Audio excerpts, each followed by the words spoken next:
Thanks to NIU for sponsoring this video.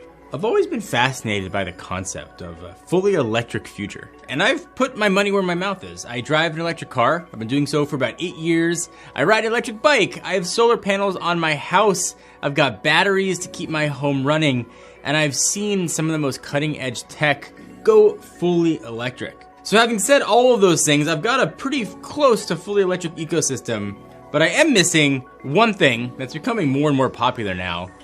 That's an e-scooter.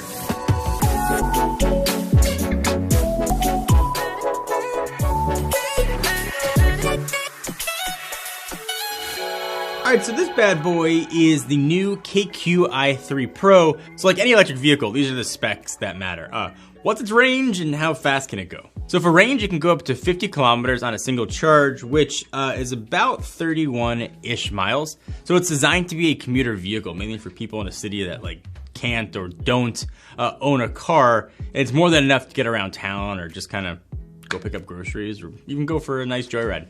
As for speed, it's what you'd expect from these kind of vehicles. So for the UK model, it's got a top speed of 25 kilometers per hour, which is like 15.5 miles per hour. The US model has a top speed of 32 kilometers per hour, so clock down a little bit, which is about 20 miles per hour. And I know 20 doesn't sound that fast, but when you're on a kick scooter, it certainly feels much faster than that. And if you're ever at a point where you're kind of wondering how fast you're going, there's an easily integrated sort of screen into the handlebars that's a speedometer that kind of shows you your speed and kind of other things like battery life, Bluetooth connection status as well.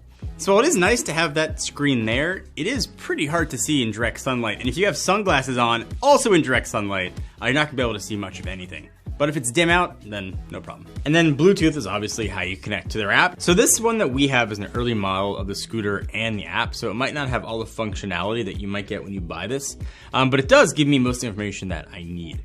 So it'll show me things like speed, riding record, stats. I can lock and unlock the scooter from the app, so if you leave it anywhere, you've got kind of an extra level of security. You can also name your scooter, which clearly Scooter McGavin was the only choice. So like I said though, I'm a big old fan of things that are electric, and I love the idea of a moped-style electric scooter, but I couldn't really picture myself on one, to be honest. The idea of riding it on a road, with my luck and back injuries, I'd probably hurt myself. The same concept with electric skateboards and one-wheeled scooters. For me, ankle broken city. I tried to teach my 8-year-old how to ride a skateboard and literally fell off it going down the driveway. I'm not willing to risk it. That's why the concept of an electric kick scooter like this is probably a better option for someone not as coordinated like myself. Though for one, I'm kind of a sneakerhead, and the big flat deck on the scooter has plenty of room for even like the chunkiest of kicks. Maybe that's like a personal thing, but I liked it here. So no worries on sort of scuffing those up. Again, first world problems, I know.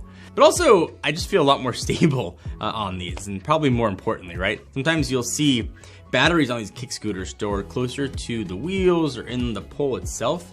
NIU actually took a page from sort of most modern EVs, one with a skateboard design, put the batteries actually under the base. The additional weight there sort of grounds the scooter and makes you feel glued to the ground, which is really important when you're riding one of these things.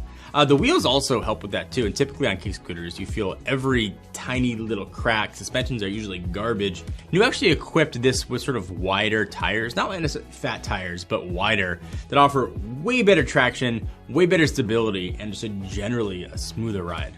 So while I do really like the scooter and I thought the ride was awesome, one thing I didn't notice was the turning radius. It's not a tight turning radius scooter. You need like half a street to really sort of get that full 180. So at the very least, keep that in mind as you look to sort of ride this wherever you're gonna go. So like, I think the comparison is gonna be made to like some of those scooters that are like on demand or renting from an app. And I've ridden actually a lot of those and they're good for certain things.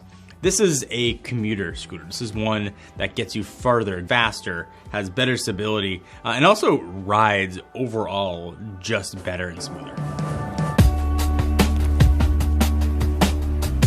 And if you pick one of these up, pay attention because this is where you can unlock additional speed on the scooter. So initially you're in what's called like a tutorial phase. It's a hand-holding phase where it's gonna top you out at 9 miles per hour no matter what until you hit 500 meters of riding distance. Like, I don't love that. I don't love the hand-holding, kind of telling you how fast you can go until they say you're ready. But they did want to make sure that you've got the hang of riding a kick scooter before you can go full speed. Once you've ridden long enough, though, to their standards, the scooter's going to give you a very satisfying beep that you can go into custom mode and turn the ability to go faster up to that 20-ish miles per hour. So charging this thing, it's going to vary depending on what model you get. There's a sport model. It's going to come in patriotic color choices. You can pick red, white, or blue, or black. It's going to have a slightly smaller battery, so it's going to take about 5 hours to charge. Then there's a pro model, which is the one we have here, that comes in rose gold or black. That's going to take a little bit longer at 6 hours to charge. You can also adjust the level of regenerative braking, which the scooter does have, which is awesome. You see that in most electric cars. So when you let off the throttle, the wheels are using their kinetic energy. It's going to dump that back into the battery, essentially charging it while you ride and kind of gradually slowing you down. You're not going to see a giant return, but 4% ain't nothing. And if you have long rides, it's nice to have. All right, so other things you can do. Portability and safety are generally probably pretty important. So it's got a built-in headlight and taillight that lights up when you press either of the brakes. So like I said, we've got the Pro model with brakes in the front and the rear. Sport model, though, is just gonna have brakes in the front. These aren't throw you over the handlebars strong, but if you need to stop in a hurry, they will work and you will know that you are slowing down. So the handlebars also are nice and wide. So I've ridden other kick scooters where the handlebars were either too short or not wide enough, or the steering pole was straight up and down, making it kind of difficult to steer. This one, again, was a difference between sort of the ones that you can rent on demand. This is a really comfortable ride. It made it very easy to control. So these handlebars are actually angled back at a 75-degree angle, making steering and leaning into those turns way easier. I think more importantly, more stable. Also, for portability's sake, you can fold the scooter down, sort of lock it into place, then pick it up to transport it upstairs to your apartment. You live in a city or you just want to save space in your garage, but you do want to do some lifting. It's not crazy heavy, but it's not super light either. It's either 41 or 44 pounds, depending on which model you get. So again, not giant, but something to keep in mind if you're carrying this thing up 10 flights of stairs. And I get that that's expensive, but this is a company that's legit and has been around since 2015, so at least you know if you have issues, they're gonna stand behind a product and they're not gonna be a kind of fly-by-night company and go out of business. NIU's been a pretty big success story in China and European markets, with their users clocking over 1 billion kilometers on their product in just a few years. So clearly a really popular line of mobility devices. All